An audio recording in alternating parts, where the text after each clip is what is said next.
C'est le tueur en série le plus prolifique et le plus grand tueur en série de son pays, les amis. Et je vous laisse deviner le pays à travers sa signature, une bouteille de vodka plantée dans la tête. C'était sa signature à lui.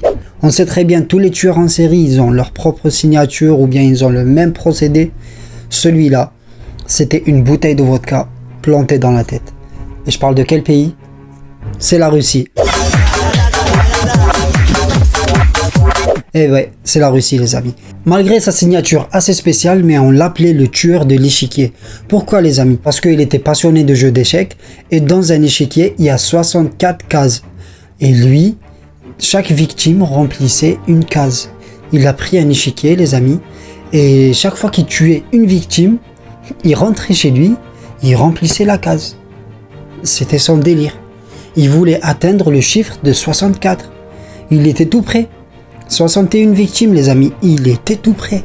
Il a fait toute une série de meurtres parfaits. Pendant 14 ans, personne ne s'en doutait qu'il y avait un tueur en série dans un parc, le parc de Pizva. C'est un grand parc de 22 km² en plein centre de Moscou. Mais les amis, pendant 14 ans, personne ne s'en doutait qu'il y avait un tueur en série qui rôdait dans les parages, les amis. Personne. Il n'était même pas suspecté, cet homme-là. C'est une dinguerie. Et je vais vous dire le nombre de victimes. 61 victimes, les amis. 60 rien que dans le parc de Pizva. Une seule victime, c'était en dehors du parc.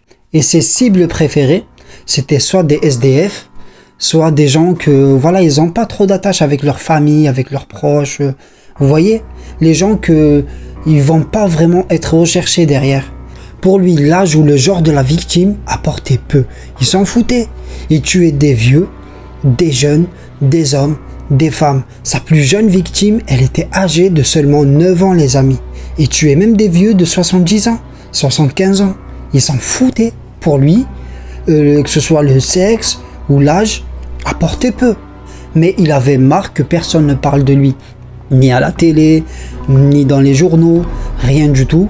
Il a commencé à laisser ses corps apparents pour qu'après, on les découvre et il va semer la terreur. Mais 14 ans plus tard, les amis, c'est pas 1 an, 2 ans ou 5 ans. 14 ans plus tard, c'est une vie.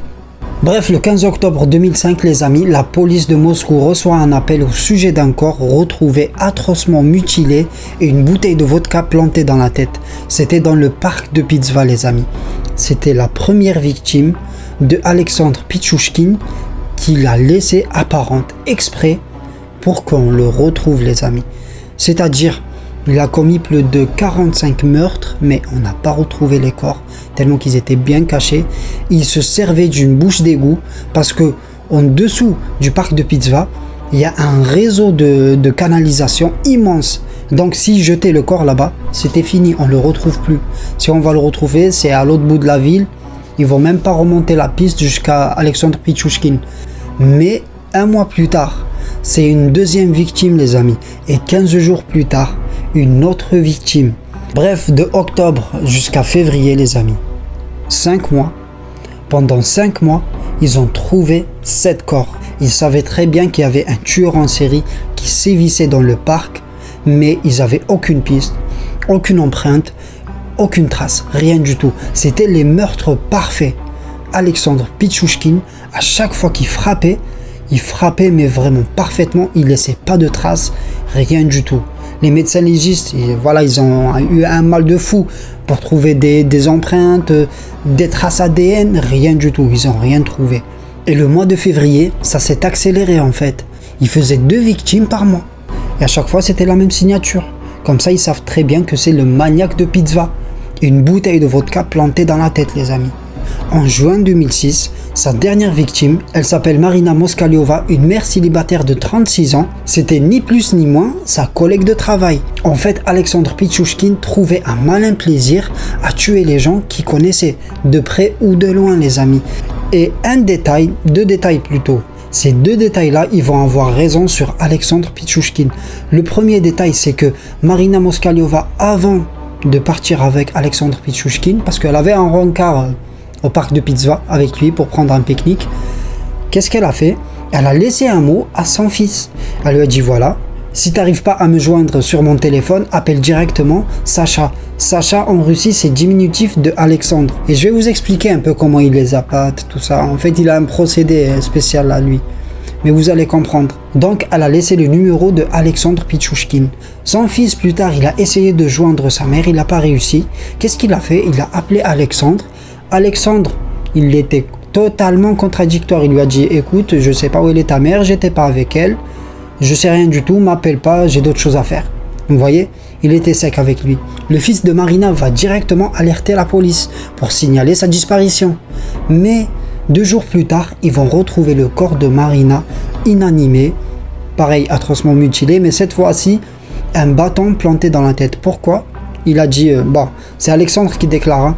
Il a déclaré, c'est tout simplement parce qu'il n'avait pas de bouteille de vodka sur lui. Voilà. Donc il lui a planté un bout de bois dans la tête, les amis. Mais c'était toujours la même signature. Et il s'est fait choper grâce à quoi? Grâce à un ticket de métro. Et bien grâce à ce ticket de métro, ils ont remonté la piste jusqu'à la gare où le ticket de métro était, où était marqué. Et bien sur les bandes vidéo, ils ont trouvé que Marina Moskaliova était accompagnée par Alexandre Pichouchkine. Et Alexandre Pichouchkine avait vraiment l'intention de la tuer. Voilà, quand vous voyez les images, ils ont l'air tranquilles. Voilà, de passage. Même pas ils vont attirer l'attention ou quoi que ce soit. En fait, Marina, elle est en train de vivre ses derniers instants. Bref, le soir même, Alexandre Pichouchkine est arrêté. Mais les enquêteurs, ils sont loin de s'en douter que, en fait, c'est que le début du cauchemar, en fait. Et en interrogeant Alexandre Pichouchkine, il va déclarer que c'est lui, le maniaque de pizza. Bien sûr, c'est pas une surprise. Ils savent très bien que c'est lui maintenant, vu qu'à chaque fois, c'est la même signature. Mais là, ils vont lui dire, voilà, il y a 14 corps. Est-ce qu'il y en a plus? Eh bien, il va déclarer qu'il y en a beaucoup plus, les amis. C'est pas 1 ou 2 ou 10. Non. C'est presque 45 victimes de plus, les amis.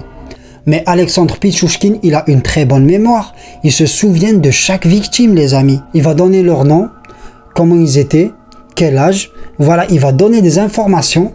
Et bien, quand ils vont remonter les pistes de ces personnes-là, ils vont trouver que réellement, ces personnes-là, ils étaient portés disparus depuis des années. Et bien, c'est avéré que c'était vrai. Malgré qu'ils n'ont pas réussi à trouver les corps, parce qu'on sait très bien, il les a jetés dans une canalisation mais immense. Donc, il y a certains corps qu'ils n'ont pas réussi à trouver, mais les détails, ils étaient là. D'ailleurs, sa méthode à lui pour attirer, on va dire, ses victimes, c'est tout simplement en leur proposant de boire quelques verres de vodka avec lui. C'est tout. Et là, il va leur parler, il va les mettre en confiance, et là, il va jouer un rôle comme si qu'il est triste à cause de son chien, parce qu'il est mort, et maintenant, il veut aller se recueillir devant la tombe de son chien. Et en fait, il n'y a ni chien, ni tombe, ni rien du tout. C'est juste pour appâter ses victimes et les diriger tout droit vers le piège, les amis. C'est tout. C'était un voyage de non-retour pour ces personnes-là. Et il voulait atteindre le chiffre de 64 en référence à son échiquier, les amis. C'est tout. Chaque victime doit remplir une case de son échiquier. Il aurait continué son périple meurtrier jusqu'à ce qu'on le chope. Il voulait pas s'arrêter, le type. Il comptait pas s'arrêter. Même lui, il a dit. Il a déclaré que son seul regret, c'est de ne pas avoir fait plus de victimes. C'était son seul regret. C'est un taré, le type. C'est un ouf. D'ailleurs, sa première victime, c'est que son ami, les amis. Sa première victime, c'était son ami à l'âge de 18 ans. Il a tué son ami à l'âge de 18 ans. Il avait un seul ami, il l'a buté. Vous voyez, c'est une dinguerie, franchement. T'es seul au monde et t'arrives quand même à buter ton ami. Voilà, c'est juste pour vous dire combien il était tordu, ce type-là. C'est une dinguerie. Et le lundi 29 octobre 2007, après 6 semaines de procès, le verdict est rendu à l'unanimité, les amis.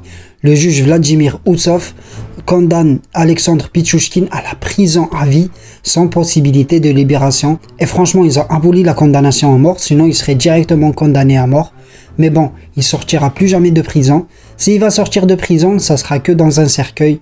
Sinon, il sortira plus jamais de prison. Voilà les amis, nous arrivons déjà à la fin de cette vidéo. J'espère que vous avez bien kiffé le sujet. Je reviens vers vous très bientôt avec un nouveau sujet. N'oubliez pas de vous abonner, comme ça vous n'allez rien louper. Et de me lâcher un bon petit pouce si vous voulez. Et sur ce, je vous dis à très bientôt. Ciao, ciao.